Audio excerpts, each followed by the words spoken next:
विधायक है हमारे क्षेत्र के कि आज के समय में क्या लोग छठ का वास्तविक अर्थ समझते हैं या सिर्फ पारिवारिक परंपरा और सामाजिक गतिविधि के होने के कारण वो यहाँ मेले के रूप में घूमने आ जाते हैं। कितने प्रतिशत लोग छठ के वास्तविक अर्थ से परिचित है?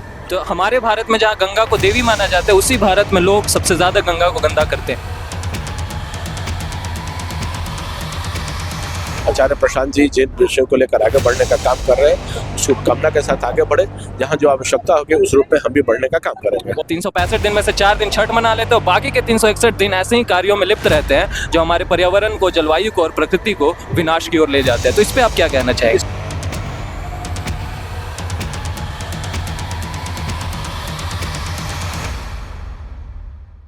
असल में हमारे जितने पर्व हैं उनमें सबसे ज़्यादा वैदिक अगर कोई है, सीधे सीधे माने पुराना एकदम, तो मैं कहना चाहूँगा वो छठ का ही पर्व है। तो नमस्कार, दोबारा से आपका स्वागत है बौद्ध भूमि में। अभी उपस्थित हम दीघा घाट पे, जहाँ पे बिहार के तमाम लोग आ चुके हैं छठ पर्व में सम्मिलित होने के लिए। ये छठ 4 दिवसीय पर्व माना जाता है, जहाँ पे 4 दिनों में अलग अलग गतिविधियां की जाती हैं लोगों के बारे में और जो लोग छठ पर्व मनाते हैं। पहला दिन होता है जिसमें लोग नहाए खाए करते हैं, दूसरा दिन में खरना होता है, तीसरा दिन में डूबते हुए सूर्य को अर्घ देके सूर्य के प्रति सम्मान प्रकट किया जाता है और चौथे यानी आज के दिन उगते हुए सूर्य को जल दे के, अर्घ दे के अपने व्रत को तोड़ा जाता है।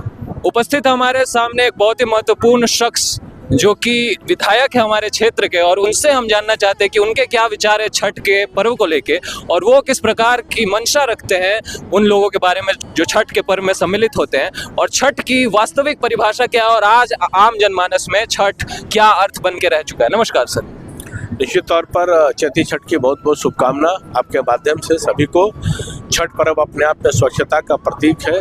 स्वच्छता के साथ साथ जो संकल्प और सभी भेदभाव को मिटाते हुए उगते सूर्य को तो हम पूजते ही हैं, डूबते सूर्य को भी पूजने का काम करते हैं। तो बिहारी ऐसा संस्कार देने का काम किया है पूरे विश्व में कि उगते के साथ साथ डूबते सूरज को भी आराध्य देकर और पूजने का हम काम करते हैं।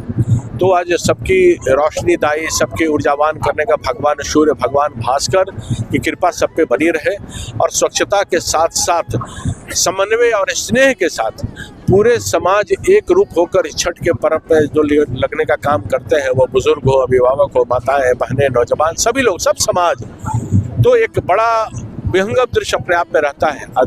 दीघा विधानसभा के सेवक के नाते गंगा घाट पर देख रहे हैं कि बड़ा स्पैन सब प्रकार से है। सरकार ने व्यवस्थाएं जो दी है, एक प्रयास से मैं सरकार को भी बधाई देना चाहता हूं कि स्वच्छता के साथ सभी प्रकार के व्यवस्थाएं जो देने का काम किए उससे, ताकि जनता को लाभ पूरी तरह से मिल सके। बहुत बहुत सुंदर और रोचक तरीके से आपने हमारे दर्शकों को बताया है कि छठ का वास्तविक अर्थ क्या है और किस चीज़ का प्रतीक है छठ। उगते हुए सूर्य के साथ डूबते हुए सूर्य की भी हम आराधना करते हैं, पूजा करते हैं। इसी से एक सवाल और उपजता है आपके स्टेटमेंट से कि आज के समय में क्या लोग छठ का वास्तविक अर्थ समझते हैं या सिर्फ पारिवारिक परंपरा और सामाजिक गतिविधि के होने के कारण वो यहाँ मेले के रूप में घूमने आ जाते हैं? कितने प्रतिशत लोग छठ के वास्तविक अर्थ से परिचित है? छठ ऐसा पर्व है और महापर्व है कि जो जन जन तक विद्यमान है। केवल अब तो बिहारी नहीं, बिहार के बाहर भी बिहार के लोग रह रहे हैं, तो आज बिहार से बाहर भी छठ महापर्व करने का काम कर रहे हैं, क्योंकि उसको समझने का अंदर का अंतःकरण से जो संकल्प शक्ति जागृत होता है। आज स्वच्छता का आप देखें कि छठ के पर्व में जनमानस स्वच्छता की दृष्टि से लगता है, तो स्वच्छ भी है अपने आप में, तो मन को भी स्वच्छ करने का काम करते हैं और पूरे समाज का वातावरण को भी समझने का काम करते हैं। तो विशेष करके नौजवान, धर्म परायण सब लोग इसमें सहभागी होकर काम करते हैं। तो स्वाभाविक रूप से इस पर्व की जन जन की सहभागिता का पर्व है। बहुत बहुत बढ़िया।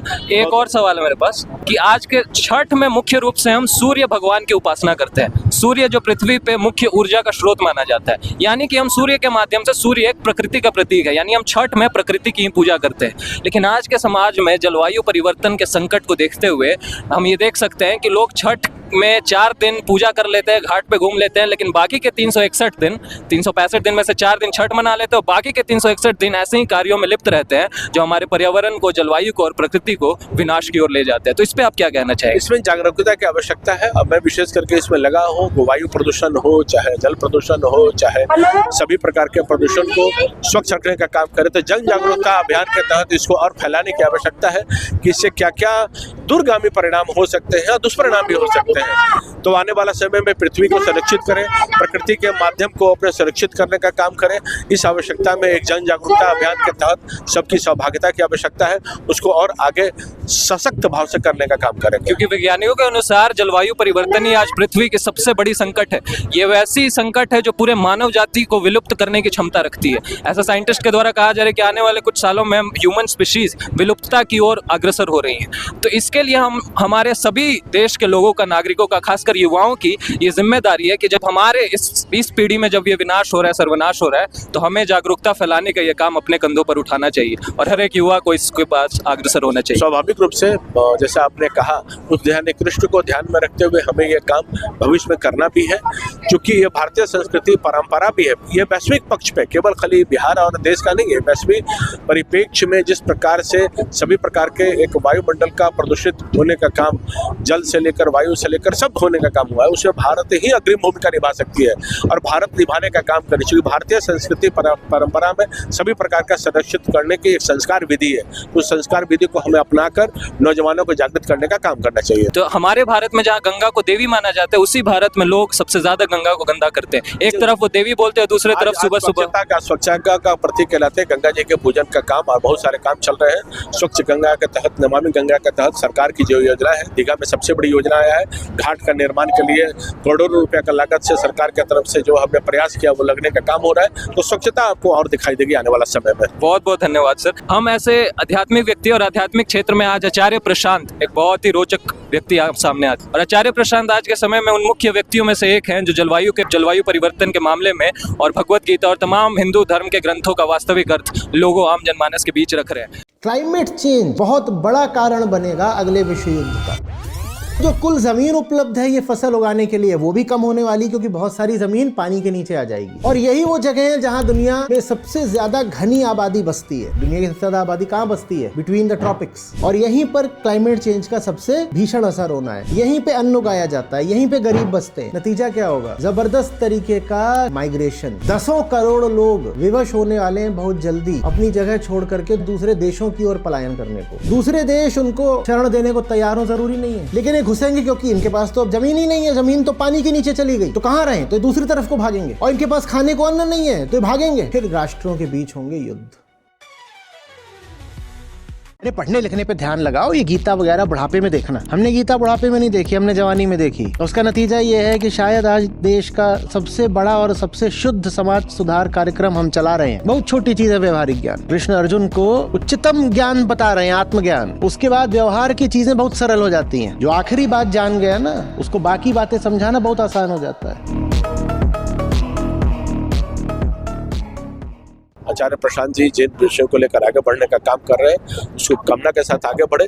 जहाँ जो आवश्यकता होगी उस रूप में हम भी बढ़ने का काम करेंगे।